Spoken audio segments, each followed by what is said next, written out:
오늘은 정말 설명을 하기가 조금 힘든 부분인데, 그리고 상당히 해석하기가 힘든 부분인데, 제가 이것을 쉽게 해석하려고 그래요. 근데 이게 아무나 들으면 안 되고, 왜냐하면 배경이 있어야 돼요. 그래서 그 배경 중 하나가 지난주에 설교했던 내용하고요, 그리고는 우리가 항상 하나님의 신비라는 내용이죠. 하나님의 신비가 뭐예요? 창세전의 십자가 사건. 이런 그 기초 과목이 세워진 그 위에다가 오늘 제가 상당히 깊은 이야기를 좀 하려고 해요. 그 이야기를 하면서 우리가 계시록을 이제 오늘만이 아니고 계속해서 이제 계시록을 이제 공부하게 될 텐데, 이 계시록을 어떤 측면에서 공부하냐면은 이스라엘이라는 하나의 그 주제를 놓고 이스라엘을 중심으로 해서 계시록을 우리가 들여다보려고 해요. 그래서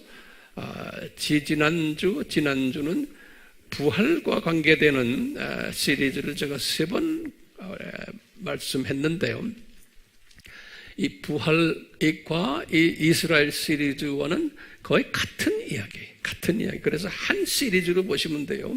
근데 오늘은 부활 시리즈를 이제 3번 했는데, 그걸 이어서 이제는 예전에 이스라엘 시리즈를 12번 했는데 오늘은 13번째로 해서 이어 있지만 시리즈 이름만 좀 다를 뿐이에요. 무슨 시리즈예요? 오늘은요, 이스라엘 시리즈 13번째로 하는데요. 이 요한계시록 12장 1절과 2절에 관한 말씀이 굉장히 해석하기 힘든 부분이에요. 신학자들이 이 부분을 여러 가지로 해석을 해요. 이 여자에 대해서, 그 여자가 누군가? 그래서요, 여기 보시면 이 여자에 대한 다양한 해석들이 있어요. 이 해석들이 종말론이 그렇게 중요해요. 종말론에 따라서 해석이 달라요. 종말론들이 뭐 있었죠? 처음에 역사적 전천년주의, 두 번째는 무천년주의, 세 번째는 후천년주의, 네 번째는 세대주의. 이렇게요. 그 역사적 전천년주의와 세대주의는 전천년주의라 그래요. 전천년주의. 그 전천년주의들이 있기 때문에 공통되는 점들이 많아요. 그런데 무천년주의와 후천년주의는 두 팀이 공통된 부분들이 많죠. 그렇지만 천년왕국을 믿지 않는 이제 분들이죠. 성경을 그러니까 해석이 달라요. 자, 여기 보면요, 이 네 그룹들이 이 여자에 대해서 오늘 말씀드리려는 그 여자를 누구라고 생각하느냐 할 때, 이 전천년주의자들은 그 여자를 이스라엘로 보고 그 여자의 아들을 예수님으로 보는 거예요. 저도 그렇게 봐요. 이게 이제 우리가 보는 시각이에요. 그런데 같은 크리스천들인데 이스라엘을 이 여자를 이스라엘을 보는데, 또는 아들을 예수님 대신에 교회로 보는 그룹들이 있어요. 일부 무천년주의자들이 그래요. 일부 후천년주의자들도요. 또는 어떤 분들은 또 이 여자를 마리아로 보고 아들은 예수님으로 보는 또 그룹들이 있어요. 굉장히 복잡해요. 또는 어떤 그룹들은 이 여자를, 여기 이제 무천년의 준자애들이 주로 그러는데 교회로 보고요. 교회. 그리고는 그 아들은 교인으로 보는 거예요. 크리스천들로. 또는 어떤 무천년주의자들은 이 여자를 교회로 보고는 아들을 예수로 또 보는 분들도 있어요. 이 다양해요. 그래서 이쪽은 이런 게 있다는 것을 여러분들 주위에, 우리 한국 크리스천들 중에서 무천년주의의 영향을 받은 분들도 많고 후천년주의도 많고 하니까요, 같은 크리스천이지만 이런 걸 같이 이야기하면은 이게 서로가 대화가 안 돼요. 그리고 웹에 들어가서 목사님들이 설교를 하는 것 봐도 다른 이야기들 하는 사람들이 상당히 많아요. 그런데 뭐 접속수는 또 꽤 많아요. 그러니까요, 이런 딴 이야기 하는데 접속수가 많은 걸 이렇게 보면 제가 그래요.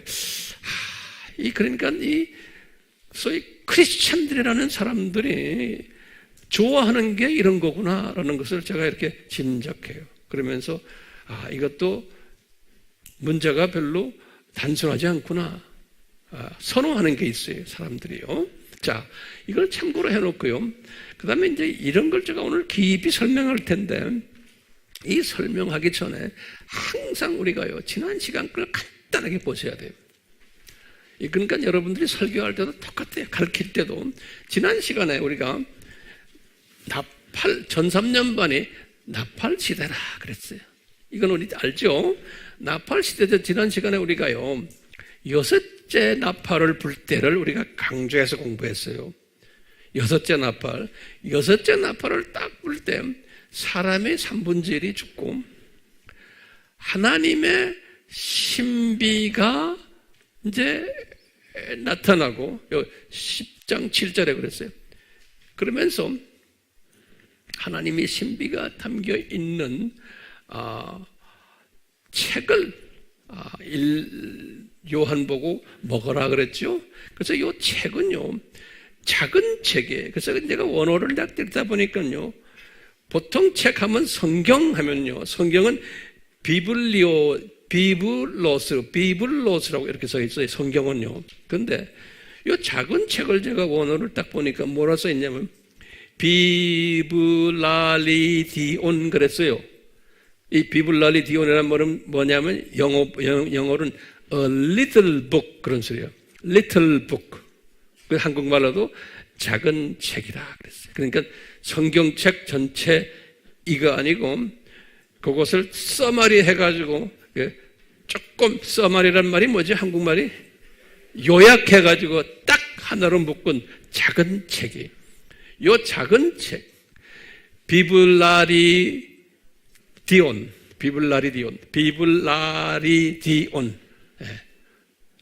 제가 영어식으로 이렇게 써놓은 거예요. 그래서 비블라리디온 하면 거기에 딱 보면 little book 이렇게 써놨어요. 비블라리디온이요.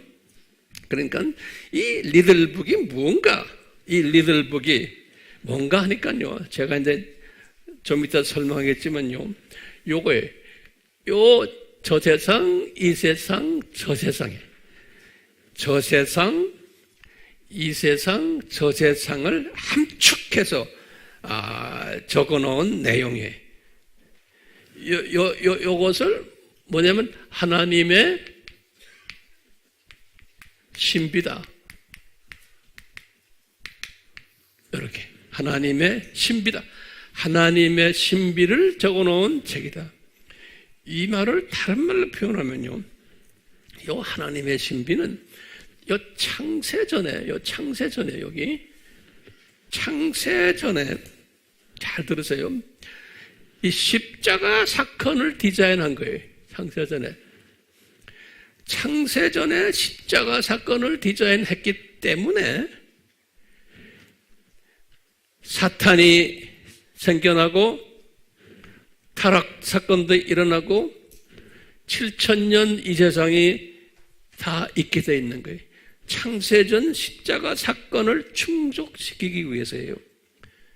그리고는 이 끝난 다음에 7,000년 끝난 다음에 다시 저 세상으로 가는 것. 그러니까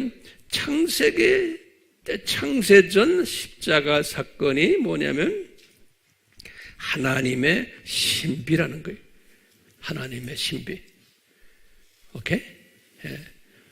요 하나님의 신비라는 거. 요것을 하나님의 신비를 내가 칠판에다 적진 않았지만 내가 자주 이야기했지만요. 요것을 바울에게 가르쳐 줬죠. 바울의 개정하고 몇 년 후에요?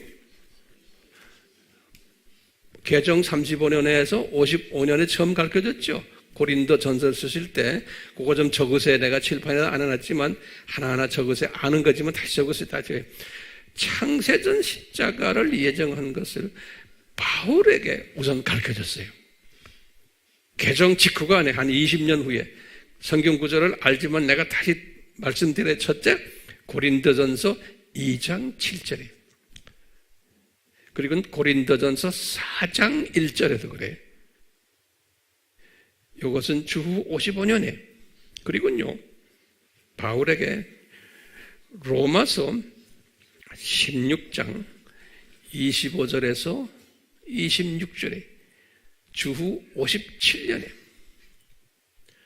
그 다음에 에베소서 1장 3절에서 14절에 이건 주후 60년에서 62년에 옥중서신이 있대요.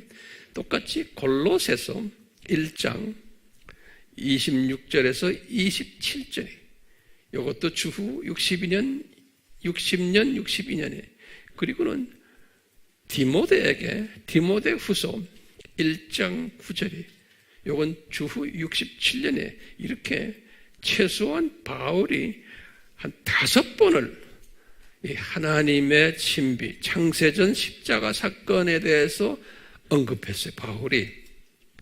바울이 주로 언급한 거예요. 다시 말해 바울이 이것을 깊이 깨달은 거예요. 바울이.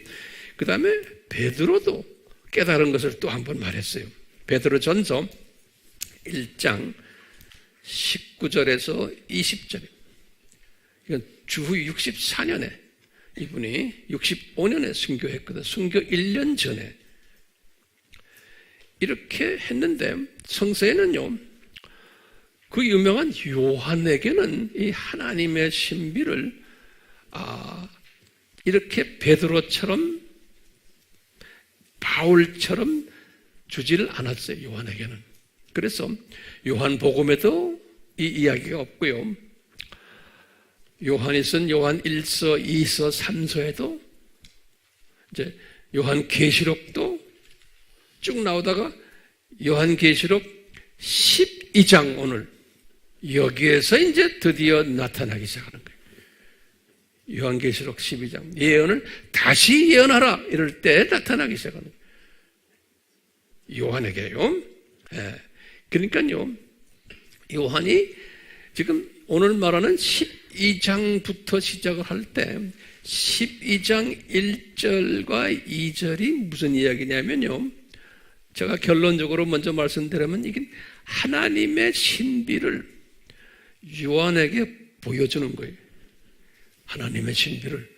이 말은 뭐예요? 창세전 십자가 사건을. 근데 바울이나 베드로에게는 이렇게 요한에게처럼 자세하게 보여주질 않았어요. 그런데 오늘 우리가 공부하게 하는 건 요한계시록은요, 이 요한계시록은 뭐냐면 12장부터가 다시 예언하라고 그랬잖아요. 그래서 우리가 지난 시간에 봤지만 다시 예언할 때 처음에 첫 번째 예언이 뭐였어요? 첫 번째 예언이 요 11장 1절에서 2절이죠. 이게 뭐예요? 성전을 딱 보고 이 성전에서 무슨 일이 일어나고 있는 걸 봤어요? 멸망에 가증한 것들이 종교다원주의자들이 예루살렘 성전, 그게 제3성전이죠. 그런 일어날 것을 다 미리 보여줬잖아요. 그렇게 할 것을 미래형들에 미리 보여준 거고, 그 다음에 두 번째로 예언한 것이 두 증인이죠. 두 증인은 이미 나팔지대 때부터 시작한 거예요. 두 증인은요. 다시 말하면 두 증인은 어떤 사람들이에요? 7년 환란을 들림받지 않고 들어가는 사람들 아니에요? 그러니까 이미 두 증인이 7년 환란 시작할 때 이미 이분들이 열심히 복음 전하는 사람들이에요. 이 두 증인들이. 그런데 이분들이 후 3년 반 때 더 핍박 가운데 많은 열매를 맺을 것을 우리 지난 시간에 공부한 거예요. 그러니까 한 분이 그 댓글에다가 이 두 증인은 후 3년 반 때만 사역합니까? 그렇게 질문한 분이 있더라고요. 아주 잘 질문했어요. 그러면 뭐라고 대답해야 돼요, 여러분들은? 아닙니다. 전 3년 반 때도 사역을 쭉 해왔던 분들입니다. 그래서 다시 예언하라고 그랬잖아요. 그래서 보면 이 예언을 첫 번째, 두 번째 예언을 하면서요, 이 두 증인들이 이제 고생하는 이야기들 쭉 나오잖아요. 자, 그런데 일곱째 나팔을 딱 불 때 이제 두 증인 이야기까지 딱 나오고는 마지막 나팔을 부는 거예요. 여기 계시록 11장 15절에서 19절에 마지막 나팔을 불 때 요한에게 뭘 보여주시냐면, 이렇게 보니까 요한이 딱 보니까 보좌를 딱 보는 거예요. 그 보좌가 지금 어디에 있을까요? 그 보좌가 공중에 예수님이 지금 내려오셨잖아요. 그 공중에 있는 예수님의 보좌예요. 예수님이 그냥 공중에 내려온 게 아니라 보좌를 가지고 내려오신 거예요. 예. 공중에 그 예수님이 보좌에 앉은 예수님을 요한이 딱 본 거예요. 그러니까 요한이 딱 본 거기에 24장로들이 이 주동이 돼가지고 예수님께 찬양하고 경배하는 모습을 쫙 요한이 본 거예요. 여기 지금 일곱째 나팔이에요. 일곱째 나팔. 딱 본, 그게 어디에 기록되어 있어요? 여기 11장 15절에서 19절에 있어요. 나중에 집에 가서 자세히 보세요. 딱 보니까 뭐냐면 예수님께 경배하면서 뭐라고 그러냐면 예수님은 통치자이십니다. 24명의 장로들이 하시면서 예수님은 장차 심판 주시고 상급도 주시고 이 안 믿는 자들을 불못으로 던지시는 통치자이십니다. 이렇게 고백을 하는 거예요. 그럼 우리 항상 머릿속에 기억하세요. 우리 항상 도표에서 마지막 때 장면 있죠? 그 장면을 이렇게 생각하시면 돼요. 예. 아, 심판을 하시는 예수님 심판주시구나. 그리고는 안 믿는 분들은 다 불못으로 던지시는 분이시구나. 그 다음에 나중에 폐교식 때 상급을 주시는 분이시구나. 이런 것을 24장로들이 딱 미리 외치는 장면이 무슨 장면이에요? 일곱째 나팔을 불 때에 나타나는 장면이 참 미래의 사건을 미리 보여주신 거예요. 누구한테 보여줬어요? 요한에게요. 그걸 딱 본 후에, 그 후에, 다시 말하면 일곱 나팔이 끝난 후에, 그러면서 이제 기가 막힌 말이 12장부터 시작하는 거예요. 예. 그 12장이 뭐라고 하냐면요, 굉장히 해석이 어려운 장이에요. 12장이 뭐라고 그러냐면, 시작이 뭐냐면, 그리고는 하늘에서 큰 이적이 나타났다 그랬어요. 과거형으로 돼 있어요. 영어로는 그랬어요. Great signs appeared 그랬어요. appeared. 예, 이제 요한이 본 거예요. Great signs. 자, 이 말은 무슨 말이냐면요. 지금 이제 내가 먼저 말하면 12장부터 시작을 해서 22장까지, 계시록 22장까지예요. 이 전체를 다시 예언하는데, 그 예언이 뭐냐면 12장부터 22장까지를 요한계시록을 이제 쓰게 하는 거예요. 그 내용이 뭐냐면 이 12장부터 22장까지 내용이 뭐냐면 요 도표예요. 요 도표를 다시 그려주는 거예요. 요 저세상, 창세전부터 저세상, 이 세상, 저세상을 요한에게 쫙 새롭게 보여주시는 거예요. 그게 12장부터 시작해요, 다시. 그러니까 1장부터 11장까지는 어디 1장부터 11장까지 11장은 뭐가 끝나요? 일곱째 나팔 끝나는 것까지예요. 근데 일곱째 나팔이 끝나면서 실은 일곱째 나팔이 끝나고 그 다음에 일곱 뭐가 있어야 돼요? 일곱 잔이 있어야 되잖아요. 일곱 잔은 아직 이야기 안 하고는 일곱째 나팔이 끝나면서 그 다음부터 12장 1절은 뭐냐면 창세전으로 다시 돌아가는 거예요. 창세전 십자가 사건으로 다시 돌아가는 거예요. 요거 이제 오늘 설명하려고 그래요. 창세전 십자가 사건으로 다시 돌아가가지고 그때부터 쫙 하면서 요 창세기 22장까지, 계시록 22장까지를 쫙 다시 설명하는 거예요. 저거 따라왔어요? 예? 이제 12장부터 다시 12장 1, 2절이 무슨 이야기냐면 창세전 십자가 사건을 설명하는 거예요. 오늘 내가 이야기하는 건요. 이건 여러분들 처음 듣는 소리일 거예요. 근데 요거 오늘 설명하려고 그러는 거예요. 잘 따라오세요? 예, 그러면 보세요. 자, 이게 지금 문제가 있는 게요. 이 성경 번역에 문제가 있는 거예요. 예, 그래서요. 이 번역이 문제가 있는 거예요. 여기 지금 내가 써놨어요. 여기 번역에 문제가 있어요. 번역에요. 요거 하나하나씩 요거 잘 보셔야 돼요. 이 원어로는 어떻게 됐냐면 great, 그래서 great 이란 말은 헬라 말로는 great, 크다는 소리예요. 그걸 메가라 그래. 메가. 우리 메가란 말 great, 크다는 소리죠. 그게 다 헬라 말이에요. 그런데 여기 보면 우리나라 말로는 큰 이적이 일어났다. 여러분 들고 있는 성경에는 그렇게 되어 있어요. 그러니까 이게 번역이 잘못된 거예요. 그 왜 그런지 모르겠어요. 그렇게 번역해놨는지. 그러니까 해석이 이상하게 돼버리는 거예요. 자, 원어를 딱 보면 어떻게 되어 있냐면 표적으로 되어 있어. 세메온. 이건 표적이에요. 사인이란 사인. 요 사인. 예.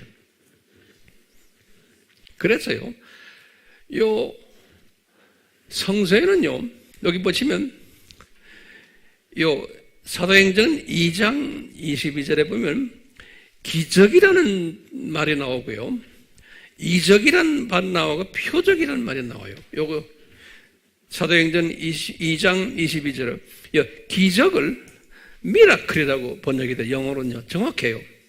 그 다음에 이적은 wonders 그랬어요. wonders. 그 다음에 표적은 signs 그랬어요. 요거 구별 잘 하셔야 돼요. 미라클과 wonders와 signs 이렇게 달라요. 그런데 요 세메이오는 여기 뭐냐면 요거는 사인들이에요. 사인들. 이게 이적이 아니에요. 이적은 원더라고 그래요. 이적은 여기 좀 wonders. 예. 요 원더. 요 원더라는 단어가 요거는 헬라말로 테라스란 단어예요. 테라스. 히브리 말로는 모페트 또는 팔라 이렇게 되어 있어요. 이것이 이적이라는 단어예요. 원더라는 단어인데 지금 12장 1절에는 우리 한국말로는 번역은 뭐라고 썼냐면 이적으로 번역됐어요. 그런데 원어는 테라스가 아니에요. 원어는 세메이온이에요. 이 세메이온이기 때문에 이것은 뭐라고 번역되어야 돼요? 표적으로 번역되어야 돼요. 표적. 그래서 성경에 보면요. 여기 보세요. 근데 그러니까 이 성경이 여러분들, 그래서 제가 이렇게 원어를 가지고 여러분들에게 설명하는 거예요. 킹 제임스는 뭐라고 번역해 놨냐면 영어로 A Great Wonder라고 지금 말했어요. 그 킹 제임스라고 해서 다 맞는 게 아니에요. 킹 제임스도 틀린 부분이 상당히 많아요. 어떤 때는 번역 잘한 부분도 있지만 또 틀리게 해놓은 게 상당히 많아요. 네. 자, 보세요. 그래서 한글 성경은 똑같이 큰 이적이라고 그래서 Great Wonder, 킹 제임스는 한글 성경에는 큰 이적으로, 왜냐하면 한글 성경도 킹 제임스 것을 많이 이렇게 따라서 한 게 많아요, 번역은. 네. 또 따라 안 한 것도 있고요. 그런데 보세요. NIV 알죠? 우리 NIV라고 알죠? New International Version이라고 그래요. 미국 사람들은, 일반 사람들은 NIV를 많이 해요. 이 NIV는 뭐라고 말하냐면 A great wondrous sign 그랬어요. 이게 어떻게 보면 정확한 의미예요. Great, 이 사람들이 그냥 great sign이라고 했는데 wondrous를 집어넣었어요. 왜냐하면 킹 제임스나 이런 데는 원더를 집어넣기 때문에. 그렇지만 이 great 무슨 사인이에요? wondrous sign이라고 그랬어요. 12장 1절 번역을 그렇게 했어요. 여러분들이 한번 집에 가서 보세요. 그러니까 사인이 정확해요? 원더가 정확해요. 사인인 거예요. 오케이? 그러니까 또 다른 영어 성경들을 쭉 보면, 제가 영어 성경들을 여러 개 이제 우리 목회자들 또 학자들은 많이 갖고 있거든요. 원어 뭐 이런 걸 보면 대부분의 원어 성경들은 또는 일반 영어 성경들은 great sign이라고 번역되어 있어요. 요 great sign. 이게 정확한 거예요. 이 great sign. 12장 1절에 시작하는 거예요. 뭐냐면, 7째 나팔이 끝난 다음에 12장 1절에 뭐냐면, 하늘에서 큰 뭐가 일어났다고 이야기합니다. 표적이 일어났었다. appeared. 과거로 되어 있어요. 그러니까 이게 과거에 그런 일이 있었다는 거예요. 그러니까 지금 95년에 썼죠? 이 양반이요. 요한이. 근데 훨씬 과거에 great 표적이 있었다. 그것도 단수예요, 단수. A great sign이. 표적이 있었다는 거예요. 그러니까 이적이 있은 게 아니에요. 여러분들 가지고 있는 성경이 그게 잘못됐다는 거예요. 내 무슨 지 알겠죠? 그러면 황 목사님, 그 표적이 뭡니까? 그래서 사인, 표적, 세메이온. 그러면 여러분들 딱 원어 딕션 사전을 딱 보면요, 뭐라고 써있냐면, 표적은 뭐냐면 표지판이라고 그래요. 표지판. 이게 무슨 말이냐면, 우리가 한남대교 다리를 딱 지나자마자 경부고속도로 딱 타면 부산 방향, 부산이라고 딱 써 있는 거 보이죠? 우리 알죠? 그 부산이 바로 이 앞에 있는 게 아니잖아요. 이 하이웨이의 종착역이 부산이라는 거예요. 이 표지판 있죠? 이 표적판. 예. 이 말은 뭐냐면요, 이 여자가 이스라엘이라고 그랬어요. 요 여자가 이제 이렇게 해를 입은 옷을 입고 또 이렇게 좀 이따 설명하게, 이 여자의 모습이 표지판이라는 게, 표지판. 무슨 표지판이냐? 지금 창세전 십자가 사건부터 시작을 해서 이제 하나님이 이제 이 이스라엘을 통해서 지금 저 세상, 이 세상, 저 세상까지 이 하나님의 신비를 이스라엘이 표지판으로 해서 우리에게 보여주겠다는 거예요. 이스라엘의 모습들, 역사들, 이스라엘의 모습을 가지고, 이스라엘을 가지고 이 하나님의 신비의 숨겨진 뜻을 우리에게 표지판으로 보여주겠다는 거예요. 그러니까 이스라엘을 표지를 딱 보면, 이스라엘을 딱 보면은 앞으로 하나님이 저 세상, 이 세상, 저 세상을 어떻게 시나리오로 갈 것인가라는 것을 보여주시겠다는 거예요. 오케이? 그러니까 표지판으로. 예. 그래서요. 자,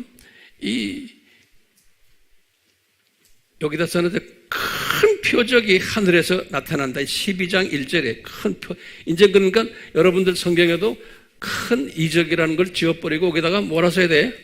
표적이, 사인이에요. 세메이온. 여기 단수로 돼요, 단수로. 메가. 그랬어요. 헬라 말은 이렇게 순서가 이렇게 되었어요. 세메이온, 메가. 그랬어요. 그러니까 큰 표적이. 표적판도 부산 표적판이 크게 있고 그 옆에 보면 서초 방향 이렇게 조금만 있어요.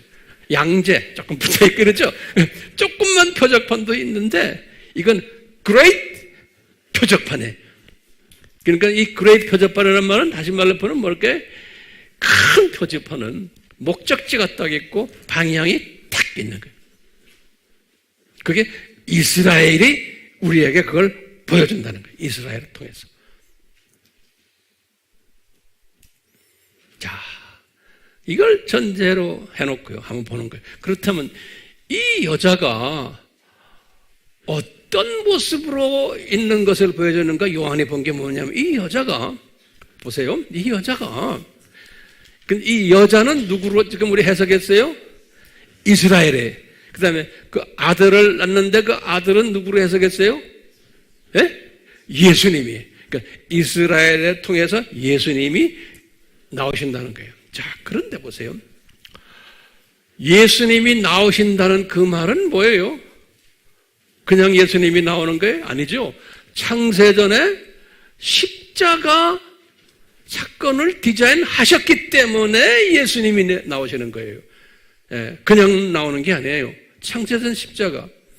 그러면 이제 어떻게 목사님 창세절이로 해석합니까? 그러면 보세요. 요거 노트에 꼭 적으셔야 돼요. 왜 창세전입니까?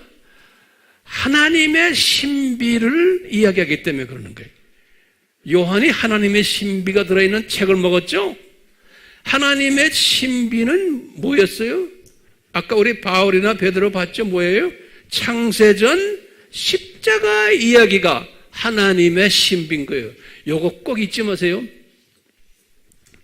그리고는 이제 우리가 다음 시간에 또 공부하겠지만 요 3절에서 4절에 보면요. 그 다음 절에 보면 뭐냐면 갑자기 사탄이 타락해가지고 용이 타락해가지고 용 똘마니들 3분의 1을 데리고 타락하는 장면을 쫙 본 거예요. 요한이. 그러면 그게 어느 장면이에요, 여기서요? 지금 이 도표에서. 예? 어느 때쯤 장면이? 한 요 정도 되죠? 요 정도. 그렇죠? 제 말 동의하세요? 예. 그렇기 때문에요. 지금 이쪽 동네 이야기하는 거예요, 지금요. 이 12장은 지금요. 이쪽 동네, 이 동네 이야기하는 거예요. 예. 좀 이따 나가면 이제 또 이 세상 이야기도 또 이제 나올 거예요. 그러니까 12장이 그렇게 중요한 거예요. 자, 이 여자가 어떤 모습으로 있나, 여기 잘 보세요. 여자가요, 요한이 딱 보니까 해를, 여기다 써놨어요. 해. 여기요. 이거, 어디다 적어놨나. 이거 안 적어놔도 괜찮아요. 해를 입은 한 여인에. 그러니까 이제 어떤 사람들은 해를 당하셨나? 아니, 그 해가 아니고, sun. 그래서 내가 영어로 써놔요. sun을, 해 있죠, 햇빛이요. 태양 옷을 입으신 분으로 딱 나오는 거예요. 태양 옷을 입으신 분. 그리고는 두 번째는 뭐냐면요. 요 발 밑에 달이 있다는 거예요, 달을 발로 딱 붙잡고 있는 거예요. 이렇게. 발 밑에 달, 문이에요, 문.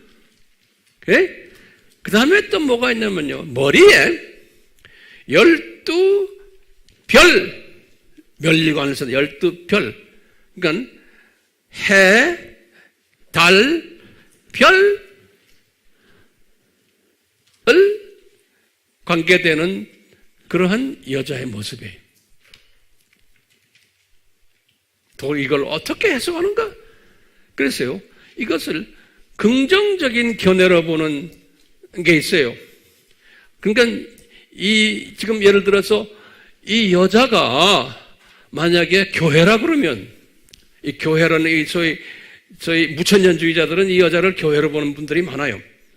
그럼 교회가 뭐냐? 해라는 것은 하나님의 영광을 뒤집어 썼다, 교회가. 이렇게 보는 거예요. 예? 또는 달은 뭐냐? 밤을 밝게 하는 거예요. 그러니까 다 좋은 긍정적인 의미인 거예요. 별은 뭐냐? 똑같아요. 그래서 다니엘서 12장 3절 같은 데 보면 복음을 많이 전하는 분들은 별같이 빛나리라 그랬잖아요. 그러니까 다 빛나는 그러한 의미에서 긍정적으로 해석하는 그룹들이 대부분의 이 무천년주의나 후천년주의나 이런 분들은요. 우리나라에 그런 그룹들 많아요. 우리나라 장로교도 두 그룹에 무천년주의와 전천년주의 다 갈라져 있어요. 예. 자, 그렇기 때문에요. 긍정적으로 이렇게 보는 분야가 있냐면 부정적으로 보는 또 분야가 있는 거예요. 뭐냐? 이 해, 달, 별은 바벨론 종교의 상징인 거예요. 바벨론 종교. 그래서 그 당시에 이미 바벨론 종교는 없었어요. 아직 창세전 이야기예요.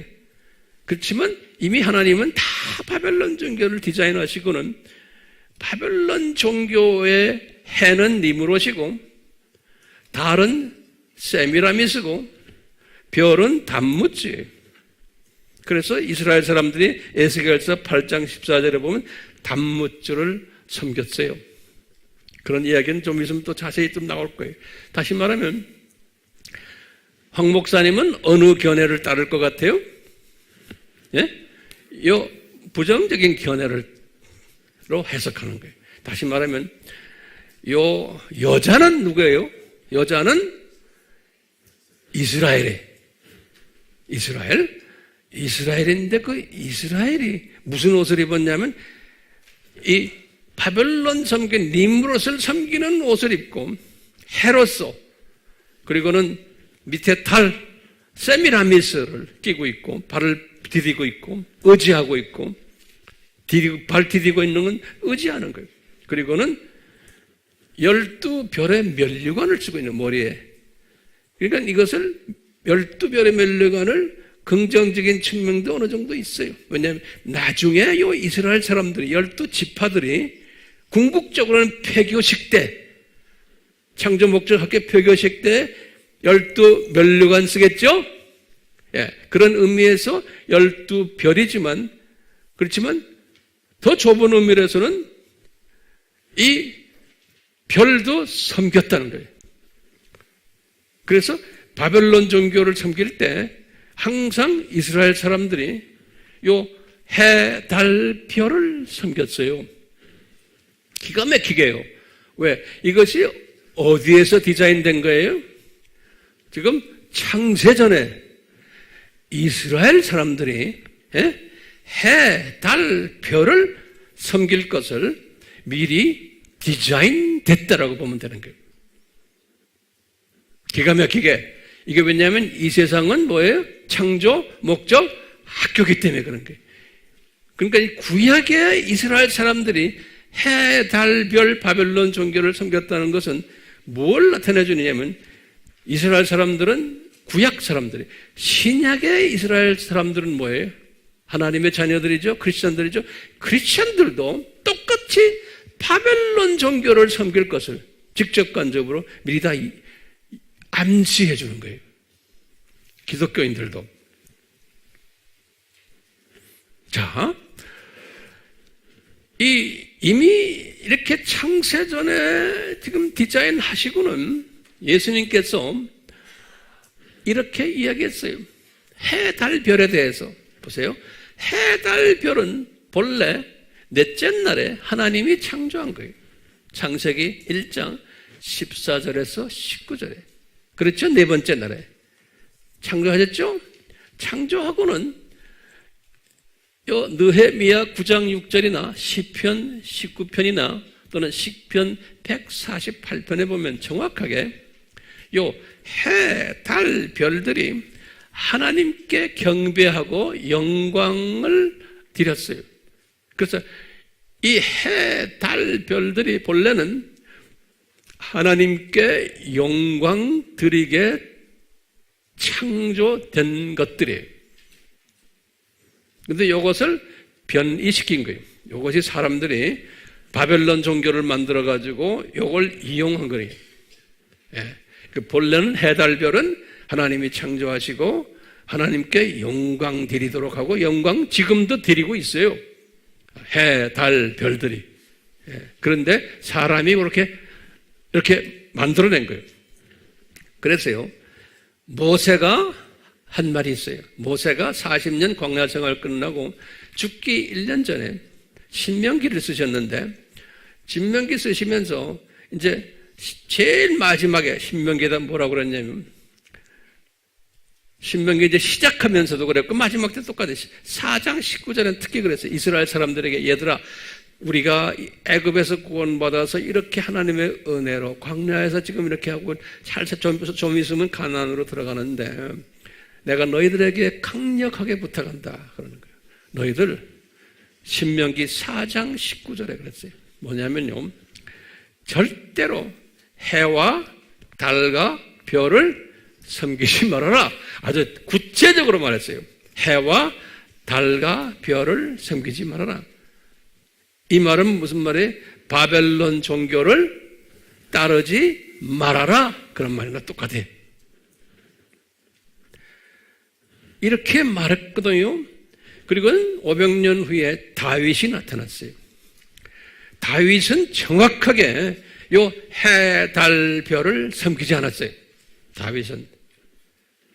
그런데 다윗이 성령님이 감동을 줘가지고 자기 아들 솔로몬이 성전을 지어놓고 요 해, 달, 별을 섬길 것을 다윗이 미리 알았어요. 기가 막히게. 예. 그 왜 그래요? 창세전에 지금 이것이 디자인 되어 있기 때문에 그런 게, 하나님의 자녀들이 여자가 요 해, 달, 별을 섬길 것을, 여자가 누굽니까?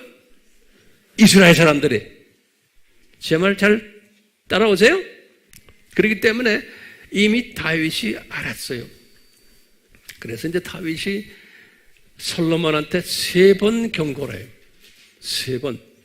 죽기 전에, 얘야, 이런 짓 하지 말아라. 너 이거 하면은 내 나라가 남북으로 갈라지고 엉망이 된단다. 그러는 거예요.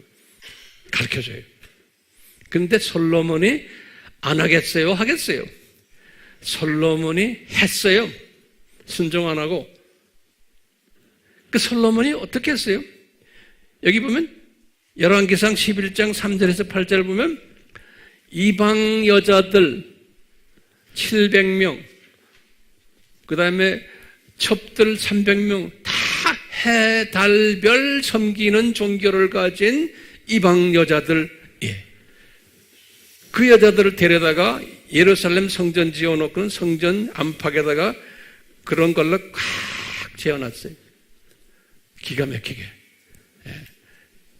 그러니까 이것이 솔로몬이 잘못해서지만 솔로몬이 일부러 한 것도 아니고 하나님의 철저한 계획 속에서 움직이는 거예요. 그렇기 때문에 이 예정론이 굉장히 중요한 거예요. 예. 알메니안주의의 해석을 하면 성경이 풀리지가 않아요. 예. 그리고 오늘 지금 설명하는 이런 것도 해석을 이렇게 할 수가 없어요. 창세전 해석을. 자, 솔로몬이 그렇게 함으로써, 예? 남북이 갈라졌죠? 남북이 갈라진 이야기가 북이스라엘과 남유다 하나요? 우리 얼마나 공부 많이 했어요. 예. 그런데 보면요, 이 20명의 왕 북이스라엘에 거기에 보면은 19명이 다 해, 달, 별을 섬겼어요. 기가 막히게 해요. 저 스케줄에 따라서 그 중에 한 사람만 절충한 게 11대 예후 왕이에요. 절충한 게 한 사람만. 유다 왕국은 20명 왕 중 6명이 절충을 했어요. 우리 누구누구란 건 여러분들 다 공부했어요. 우리가 아바에서요. 2명이 순종했어요. 그 2명 이름은 우리가 누구죠? 히스기야와 요시야 왕이에요. 네. 자, 거기에 대한 이야기들이 여기 다 성경 구절 다 나와요. 열왕기하 21장 3절, 5절, 역대하 33장 3절, 스바냐 1장 4절, 6, 전부 다 이게 해, 달, 별을 섬겼다는 이야기예요. 이 성경 구절들이다. 예. 예. 해, 달, 별을 섬겼다.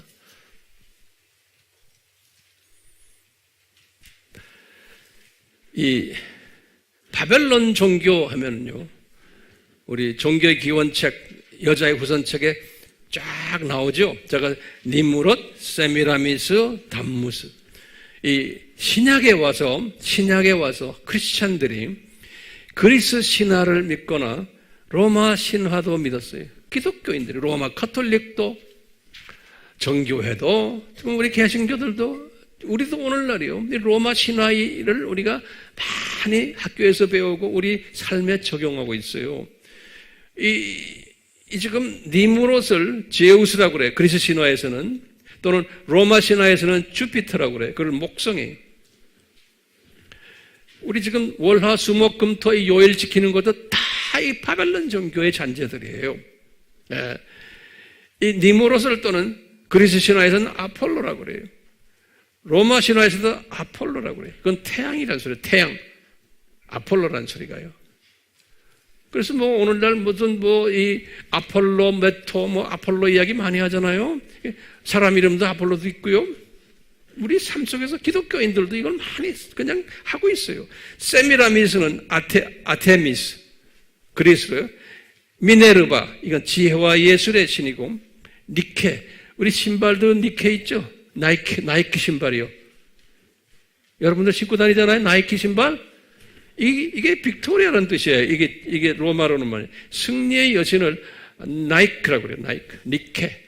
Nike. 그걸 우리 발로 하면 니케예요. 그걸 영어로 발음하면 나이키. 누가 나이키 신발 신고 있어, 지금? 담무즈는 헤르메스 또는 머큐리, 이건 수송이거든요. 이건 웅변 또는 상어불. 수요일, 수송은 수요일. 그 다음에 세턴, 그래서 토성, 토요일 이야기예요. 농사의 신이에요. 다 이게 단무지. 에로스, 큐피트는 로마 말로 사랑과 연애하는 에로스. 이런 걸 우리가 다 쓰고 있어요. 교회 안에서도요. 자, 이제 제가 결론적으로 말씀을 드리면서 중요한 말씀을 좀 드리려고 해요. 이 여인의 모습을 제가 다시 한번 보시면 헤로스 옷 입고 있고, 그러면 이게 무슨 말인지 알겠죠? 이 여인이 누굽니까? 구약의 이스라엘, 신약의 누구예요? 기독교인들. 신약의 이스라엘은, 구약의 이스라엘은 신약의 누구예요? 기독교인들, 크리스찬들이. 이 사람들이 이렇게 바벨론 종교와 혼합돼서 살 것을 미리 다 보여주신 거예요. 어디에서요? 오늘 계시록 12장 1절에서 이제 2절에서 딱 보면요, 이 여자가 이런 가운데 이렇게 바벨론 종교의 옷을 입고 그런 행동을 할 때 이 여자가 아기를 뱉다는 거예요. 그래서 아기를 빼가지고 심한 산고를 하고 있다. 그래서 심한 산고를 하고 있다. 그래서 여기 오늘 2절에 요 아기가 누굽니까? 우리 식으로 말하면 예수님이에요. 그렇죠? 그러니까 예수님이 이스라엘 사람들을 통해서 그 안에서 나오신다는 거예요. 예수님이.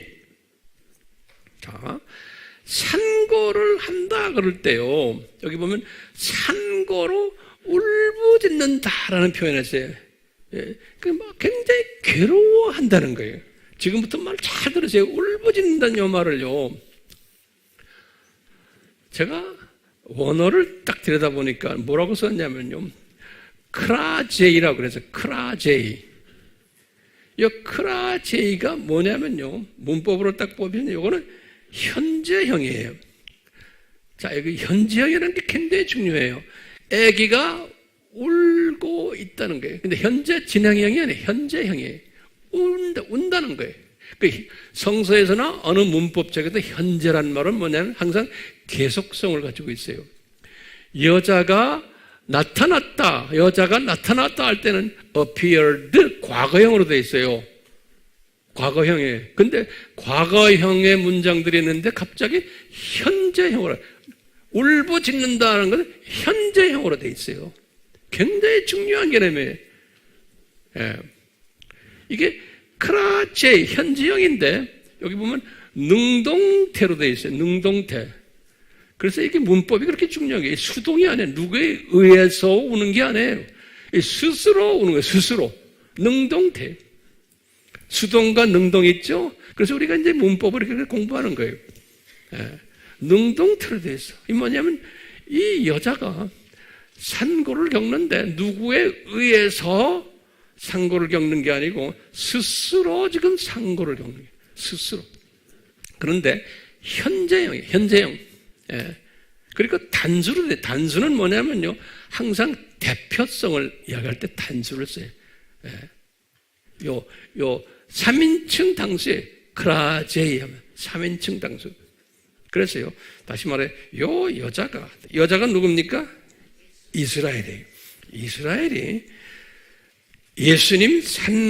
예수님을 낳기 위해서 울부짖는 거예요. 아파가지고 상고를 겪고 있는. 근데 현재형에, 그러니까 창세 전부터 이미 이 이스라엘이, 이 여자가 울고 있는데 그게 지금 계속해서 오늘날까지도 이스라엘이 울고 있는 거예요. 오늘날까지도. 근데 이것이 언제까지 우느냐면요. 이스라엘이 폐교식까지 우는 거예요. 폐교식까지. 지금 심판 때까지. 자, 보세요. 여기 지금 어디다 냈어놨어요. 예. 이 비명의 소리가 세 단계가 있어요. 내가 보니까 처음에 구약 기간에는 초림 예수의 아기가 태어나는 거예요. 그때까지 막 구약 시대에 이 사람들이 울었어요. 뭘로 울었어요? 스스로 뭘 해가지고? 이 사람들의 산고는 뭐예요? 바벨론 종교를 열심히 믿으면서 혼쭐 나는 이야기가 구약 이야기예요. 그러면 우리가 단순하게 생각하면 왜 하나님의 저 백성들이 저렇게 구약에서 바벨론 종교를 섬길까? 그러면 이것이 하나님의 디자인이요? 아니요? 하나님의 디자인인데 언제부터 디자인이요? 창세전부터 디자인이요. 그걸 어떻게 합니까? 옷을 입은 거 보니까 선 옷을 입었고 발 밑에서 기대는 게 문 기대고, 예? 별들로 머리를 뒤집어 쓰고 있고. 그래서 모세에게도 그렇게 하지 말아라. 모세가 그렇게 했는데도 말 안 들어요. 다윗이 솔로몬에게도 말 안 듣고 끝까지 그러고 있는 거예요. 그러면 그러다가 그러니까 이분들이 이것 때문에 고생하는 것이 뭘까요? 울부짖는 거예요. 울부짖는데 고생하는 거예요. 그러다가 그 울부짖으면서 예수님이 초림해서 딱 오신 거예요.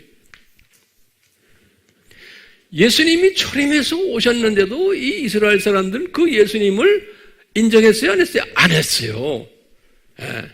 그거 안 했기 때문에 신약 시대에 들어와서는 계속 눈 감겨가지고 이스라엘이 주 70년 이후부터 그냥 나라가 없어지고 민족들이 다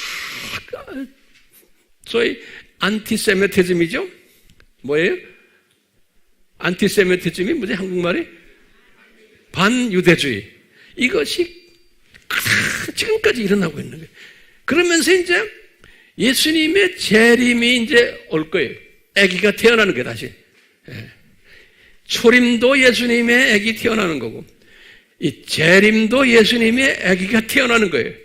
그때까지도 이 사람들이 어떻게 해요? 재림 때까지도 이 사람들이 울부짖어요, 안 짖어요? 계속 울부짖어요. 이스라엘 사람들이 그렇게 디자인이 되어 있는 거예요. 이스라엘 사람들이 못되게 놀게끔. 그러니까 이스라엘 사람들이 그렇다는 것은 기독교인들이 그런 짓 한다는 거예요. 기독교인들이. 근데 항상 이스라엘 사람들도 소수는 그러질 않았어요. 남은 자들이라 그러죠. 그렇죠? 구약에서 신약에서도 마찬가지. 그 신약의 하나님의 자녀들 중에서도 다수는 바벨론 종교에 휩싸여가지고 예수님을 믿는데 소수는 그렇지 않다는 거예요. 그러니까 이 세상은 창조 목적 학교이기 때문에 하나님의 선별된 자녀들이 울부짖도록 디자인된 거예요. 울부짖도록. 그런데 왜 울부짖느냐? 하나님을 섬기지 않고 예수님을 잘 섬기지 않고 잡다한 바벨론 종교를 섬기는 일로 울부짖도록 디자인되어 있는 거예요. 울부짖도록. 그걸 우리가 어떻게 오늘 본문 말씀에서 보여주는 거예요. 이게 하나님의 신비라는 거예요. 하나님의 신비라는 거예요. 그러다가 나중에 예수님이 심판주로 오세요. 처음에는 초림주로 오셨다가 그 다음에 재림주로 오셨다가 심판주로 딱 오실, 심판주로 딱 오실 때 그때야 이제 울부짖는 게 끝난다는 거예요. 울부짖는 게.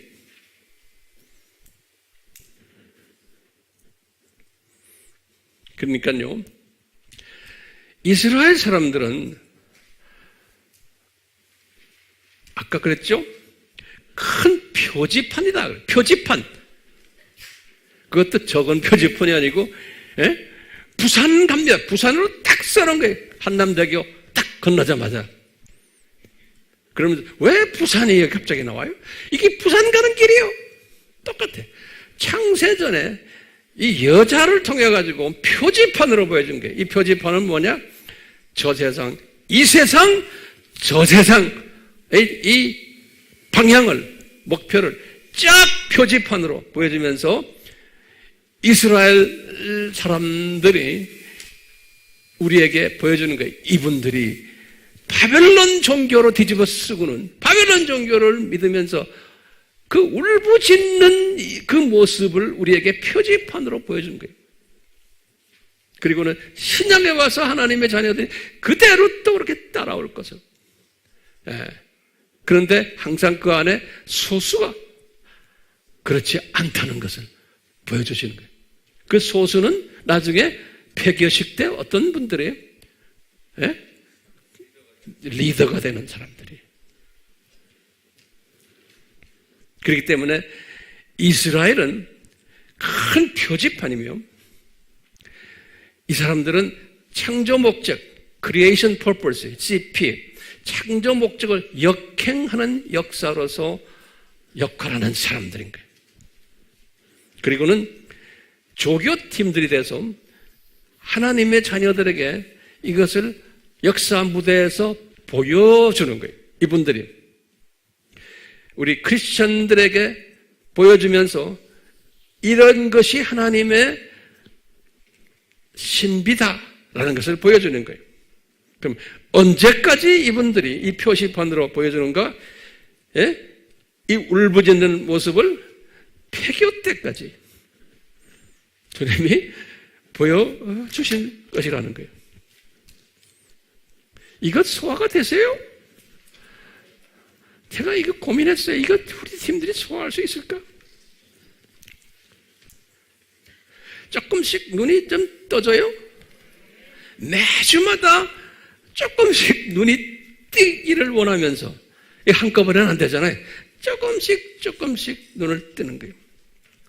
자, 그러면요, 제가 결론적인 한마디만 하고 끝낼게요. 그러면 오늘 제가 이렇게 설명한 이 설교 내용이 모든 하나님의 자녀들에게 이것이 수용될까요? 안 되게 돼 있는 거예요. 수용 못해요. 그런데 수용하는 사람들이 있어요. 이것은 하나님의 은혜로예요. 그런 사람들을 남은 자들이라 그랬어요. 신구약을 통해서 남은 자들. 요 남은 자들은 은혜로 남은 자들이 돼가지고 이거 수용하도록 주님이 이렇게 디자인하신 거예요. 그런데 요 남은 자들은 어떻게 사람들에게 취급을 받냐면, 유대인들도 구약에서도요, 요 남은 자들이 항상 유대인들에게서 핍박을 받았어요. 똑같이 유대인들에게서 왕따 당하고 따돌림 당하고 소외당했어요. 기가 막히게. 똑같이 신약시대에 들어와서도 이 남은 자들이 소수지만 기독교인들에게서 미움당하고 핍박당하고 소외당하고 그러는 거예요. 여러분들 이 준비를 대수에 물어보는 것보다 여러분들이 삶 속에서 이걸 경험하고 있잖아요. 그렇죠? 예. 뿐만 아니라 이 남은 자들은 이런 핍박 가운데서도요, 이 주님의 재림을 지금 오늘날은요, 직접 간접으로 전하지 않으면은 몸이 쑤시는 사람들인 거예요. 그러니까 몸이 쑤시나 안 쑤시나에 따라서 내가 남은 자인가 아닌가 이 구별이 되는 거예요. 이게 몸이 쑤셔야 돼요. 안타까워하고 그냥 입만 열면은 자꾸 이야기하고, 그럼 사람들이 너 미쳤구나, 너 너무 좀 지나친 것 같다라는 말을 들어야 되는 거예요.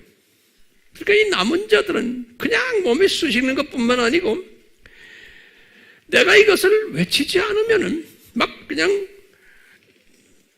내가 몸이 열이 나는 것뿐만 아니라 상대방들을 보면은 불쌍해 보이는 게, 저 사람들이 좀 몰라서 저러는데, 같은 기독교인인데 안타까운 마음이 드는 그런 사람들이 요 남은 자들인 거예요. 그뿐 아니라 담대해지는 거예요. 예? 담대해져 가지고 듣던 안 듣던 나는 그냥 말하는 사람이에요. 사람 눈치 안 보는 사람이에요. 이제는 사람 눈치 보는 데에서 벗어나셔야 돼요. 듣던 안 듣던 미워하든 왕따 당하든, 예? 이런 마음을 가진 사람은 또 어떤 증세가 있냐면은, 만민들이 눈을 뜨도록 해야 된다는 절박감을 가지고 내 민족만이 아니고 타민족들도 이 주님의 재림을 알아야 되겠다라고 생각하고는 그들을 향해서 기도하고 물질로 봉사하고 또 주변 사람들에게 여기에 참여하라고 또 막 선교 동원가 역할도 하고 이러는 거예요. 누가 시켜서가 안 해. 근데 이런 데 참여 안 하는 사람은 아직 먼 사람이에요. 이런 마음이 없는 사람은, 그저 내 눈에 보이는 문제 해결만 가지고 하는 사람은 무슨 시각자예요? 병아리 시각자들인 거예요. 그러니까 우리가 목적은 뭐예요? 이 병아리에서 참새로 좀 올라갔다가 거기에서 뭐로 올라가라고요? 독수리로 올라가라고. 예. 이 독수리로 올라간 사람은 제가 엊그제 목회자 칼럼에도 썼지만, 이런 사람들은 뭐냐면 세상을 보는 시각이 다른 사람들, 이 세계관이 다른 사람이에요. 자기도 모르게. 그래서 아하, 나는 이 세상의 나그네구나. 나는 바울의 고백이죠, 베드로의 고백이죠. 나는 이 세상의 순례자구나. 잠깐 왔다가 이제 가는 천국 시민이구나. 이걸 항상 고백하며, 그러면서 이사야 40장 6절 8절의 고백처럼 이사야도 그런 거예요. 사람이 아무리 육이, 예?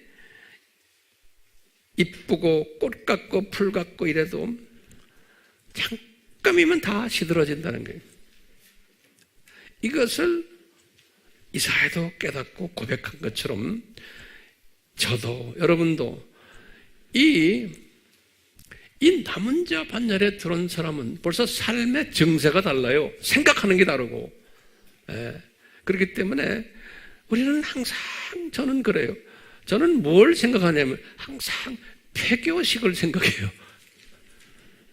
폐교식을 생각하면서요.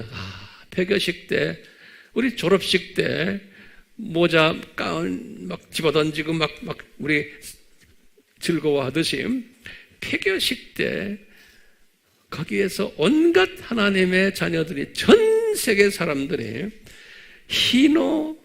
희노애락이라고 그래요? 희비애락? 뭐라고 그래요? 희노애락이라고 그래요? 이 모습이 이렇게 자꾸 나의 환상에 떠오르는 거예요.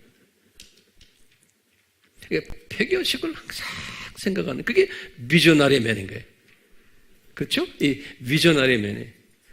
바울이 항상 그걸 봤어요.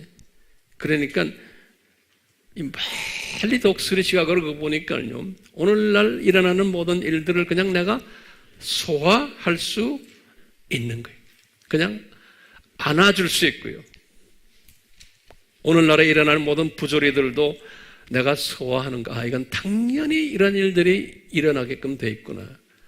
우리가 지금 오늘날 이렇게 한국 교계도 보면 뭐 누구라고 말 안 하지만 아직도 그냥 목사들끼리 서로 뭐 애국운동 한다 안 한다 서로 싸움하고 그러잖아요. 이제 그런 분들은 그렇게 놔두세요. 왜냐하면 그런 분들은 그런데 전문가들이에요. 그런 분들이 또 필요한 거예요. 그렇지만요, 우리는 거기에서 더 올라가서, 제가 볼 때는 그분들은 그냥 참새 시각으로 지금 하는 것 같아요. 근데 그런 사람들은 항상 다 역사 속에서 있었어요. 있었지만 우리는 그런 분들을 위해서 기도해주며, 그분들은 이제 그만 좀 싸움했으면 하고, 왜냐하면 전도의 문이 막히는 거예요. 왜냐? 자기가 강하고 내가 하는 것이, 이것은 하나님이 꼭 원하는 거고 하나님이 즐거워하고 기뻐하는 거라고 본인이 생각하기 때문에 그러는 거예요. 그걸 믿고 있기 때문에. 거기다 자기 욕심도 많이 들어가 있고 자기도 모르게 그렇게 되는 거예요. 그게 나쁜 게 아니에요. 그게 신구약의 하나님의 자녀들의 역사를 들여다보면 그런 사람들이 깔려 있었어요. 그래 우리가 그런 걸 보고서 그냥 이렇게 씩 웃어주고 위에 기도해주고 하면서 우리는 독수리의 시각으로 그런 것들 다 보는 연습하는 거예요. 이런 것들은 항상 있는 거다. 근데 여러분들 셀 모임이나 이런 모여서 그런 것 가지고 서로 뭐 이렇다 기타 뭐 그런 거, 우리 아미 팀에서는 셀 모임에서 그런 거 가지고 서로 이야기하면 안 됩니다. 예? 그런 거 가지고 이야기하는 사람이면 딱 핀잔을 주셔야 돼. 우리는 지금 그런 거 가지고 하는 게 당연히 있는 일들이 모두. 오늘은 요한이 본 것이 그 짧은 두 절이지만 12장 1절과 2절 그 두 절 속에 뭐가 들어있었어요? 큰 저 세상, 이 세상, 저 세상을 한눈으로 쫙 보게 된 거예요. 요것을 기초로 해서 이제 앞으로 이제 계속해서 이제 하나하나 이제 또 주님이 우리를 이끄실 거예요. 아멘.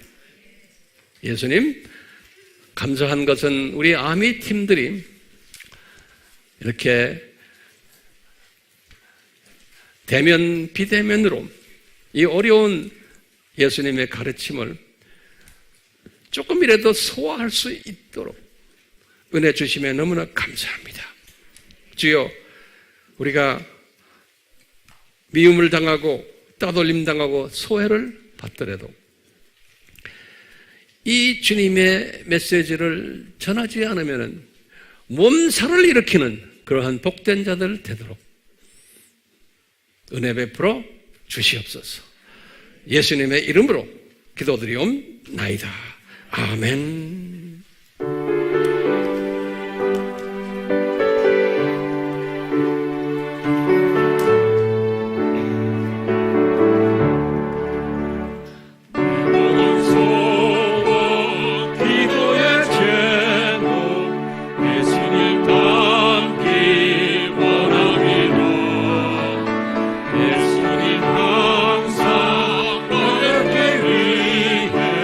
세상에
여인의 모습을 바울과 베드로는 요한처럼 이렇게 구체적으로 보지를 못했어요. 거기에서 차이가 나죠. 요한은 예수님이 굉장히 가장 사랑했던 그분 아니에요. 그래서 요한은 이것을 이렇게 구체적으로 볼 수 있었던 것은 어떤 혜택을 받았기 때문에 이것이 가능했어요? 네? 작은 책을 먹었기 때문에 그런 거예요. 네. 이 작은 책은 뭐예요? 하나님의 신비가 담겨있는 자세한 내용이 담겨있는 책이에요. 그 내용이 이제 12장부터 몇 장까지예요? 22장까지 있는 거예요. 요한은 이것을 다 먹은 사람이에요. 요한이 먹었기 때문에 우리도 같이 먹읍시다. 아멘. 삼위 하나님의 은혜가 우리 모두에게 요한에게 임했던 것처럼 임하기를 축원하옵나이다. 아멘.